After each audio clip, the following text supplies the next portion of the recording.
Chapter 26, Clever Gretel. There was once a cook named Gretel who wore shoes with red heels, and when she walked out with them on, she turned herself this way and that, was quite happy and thought, "You certainly are a pretty girl." And when she came home, she drank in her gladness of heart a draught of wine, and as wine excites a desire to eat, she tasted the best of whatever she was cooking, until she was satisfied and said, "The cook must know what the food is like." It came to pass that the master one day said to her, "Gretel, there is a guest coming this evening. Prepare for me 2 fowls very daintily." "I will see to it, master," answered Gretel. She killed 2 fowls, scalded them, plucked them, put them on the spit, and toward evening set them before the fire that they might roast.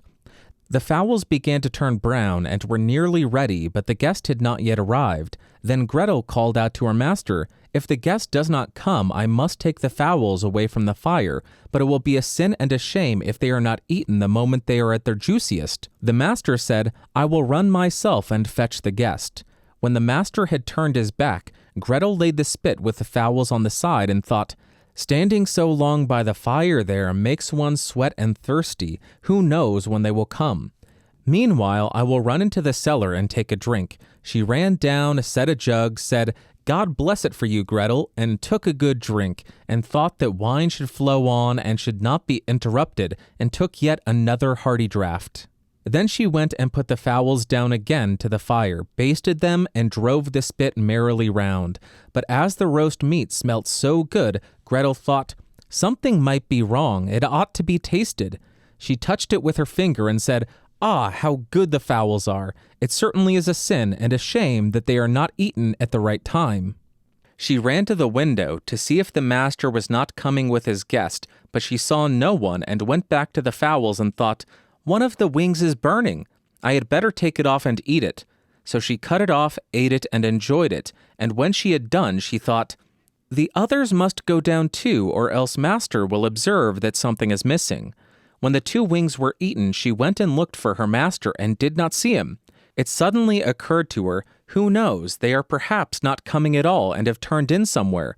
Then she said, "Well, Gretel, enjoy yourself. 1 fowl has been cut in 2. Take another drink and eat it up entirely. When it is eaten, you will have some peace. Why should God's good gifts be spoilt?"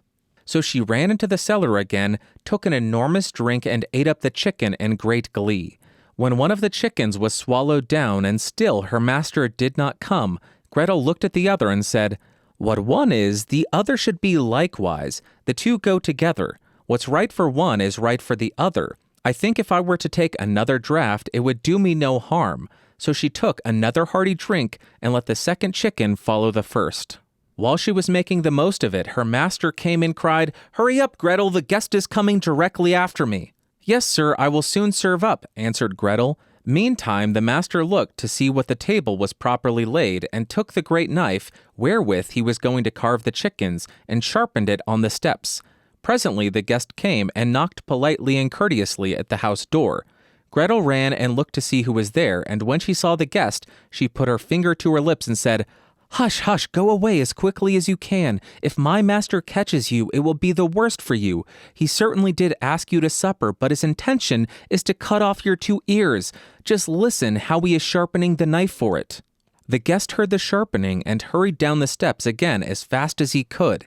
Gretel was not idle. She ran screaming to her master and cried, "You have invited a fine guest!" "Why, Gretel, what do you mean by that?" "Yes," said she, "he has taken the chickens which I was just going to serve up off the dish and has run away with them." "That's a nice trick," said her master, and lamented the fine chickens. "If he had but left me one so that something remained for me to eat." He called to him to stop, but the guest pretended not to hear. Then he ran after him with the knife still in hand, crying, just one," meaning the guest should leave him just 1 chicken and not take both. The guest, however, thought no otherwise than that he was to give up 1 of his ears, and ran as if fire were burning under him in order to take them both with him.